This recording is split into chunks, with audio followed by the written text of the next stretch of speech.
السلام علیکم ګرانو کتونکو دا د ګلډیرې هغه ډیم ته راغلو.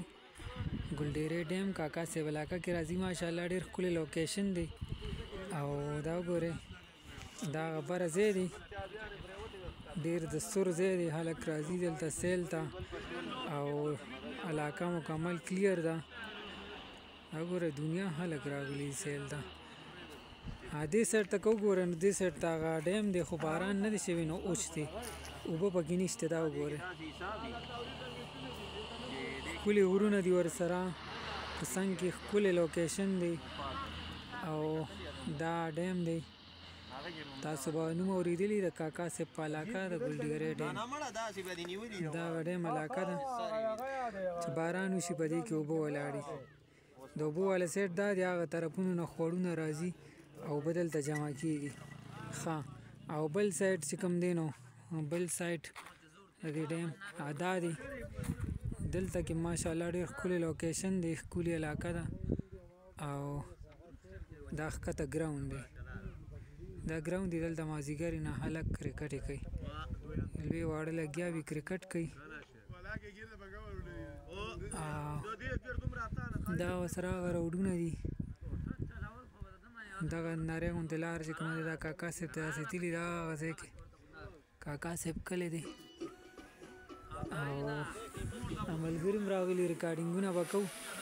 ډرون یې پاسولو، ګلشیر ځان سره ډرون هم راوړی دی، ډرون ریکارډینګ به کوو، تاسو سره به شریک کوو. ګلشیر کاکا لګیا دی.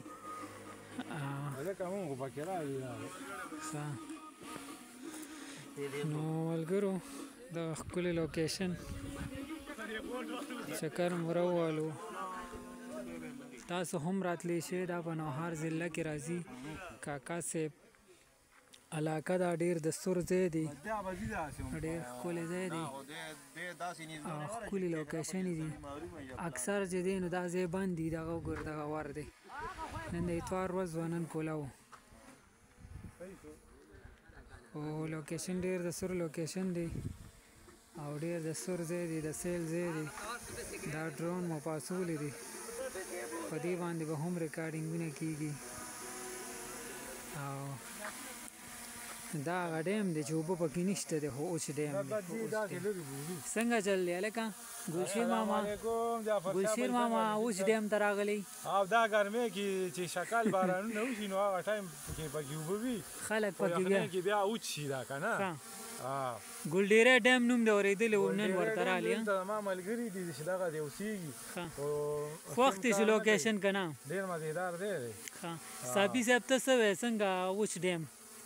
یاره ډیمونه به تاسو ډېر لیدلي وي، اورې دې ته وایي د چا وچه غوا لنګه که چېرې تاسو نه یې لیدلي نو دا وچه غوا لنګېده دې ته وایي چې په یو ځای کې داسې ځای کې یو پراجیکټ روان شي چې هلته کې په وچه تا ته وچه غوا پی کوي. نو دا هماغه شانتې پراجیکټ دی، اوبه پکې نشته دی خو به هر حال سیل لپاره ښه دی. بس سیل دپاره ښه دی، چکرو دپاره ښه دی. البته چې دی کې دا اوبه لږې شانتې راوړي په ټینکرو کې، دی خو ډېم اوبه دې راوړي د سیند نه په ټینکرو کې وادې چی څه خلک به ورسره بیا هم په روزګار شي که نه، ټینکو والا به هم ورسره په روزګار شي. بلکل او ټینکو والا به په روزګار شي، خلک به چې کم دی ګرځي راګرځي. یو څو میان دی پکې پرېږدي کبانو ذمواري به زه والم، دا به زه په خپله خرچه راوړم خو که چېرې اوبه ورته ټینکر کې راوړي.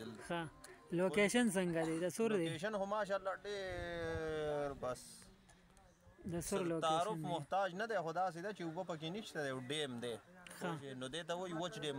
البته دې نه اپله چې کوم دی ډېر زیات ډیمونه دي د غرونو په شا ټول ډک دي، خو چې دا پته نه لګي زمونږ خو د انجینرانو صاحبانو هم دغه حال دی. الله دې معافي وکړي.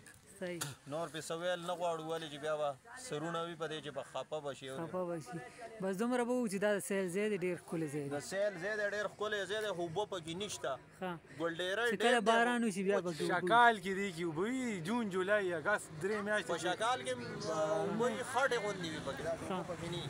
صحیح، ډېره مننه. نو ملګرو دا وګوره ډېر د سور ځای دی. دا وګورئ دا ګلډیرې ډیم په نوم یادېږي، کاکا صاحب علاقه ده او د لرې لرې ځای نه خلک دلته کې سیل ته راځي. دا ښکلې لوکیشن و، غوښتل مو چې تاسو سره هم شیر کړو. تاسو هم راتلی شئ. په نوهار د ضلع کې بختي دی. رحمان خبره سیزکې پکې الوزولې سیزکې خیر. ډرون سو کولا پاسه ګاډم پکې راغلی ګلشیر کاکا پکې سیزکې الوزولې هغه دی غزا ایریا پکې کور کو د خیره ستې جوړي نو ګلشیر کاکا پکې چې دی نو ډرون په هوا کړی دی دا یې او را د ده په پیج باندې به تاسو وګورئ په یوټیوب باندې ګلشیر اوفیشل چینل دی. دغه ښکلی لوکیشن دی، تاسو هم کولی شئ چکر را لګولی شئ. دا ویډیو مخکې شیر کړئ دا جعفر شاه چې مسافر تنه خوند والي وینې څه خوږ نه کړي.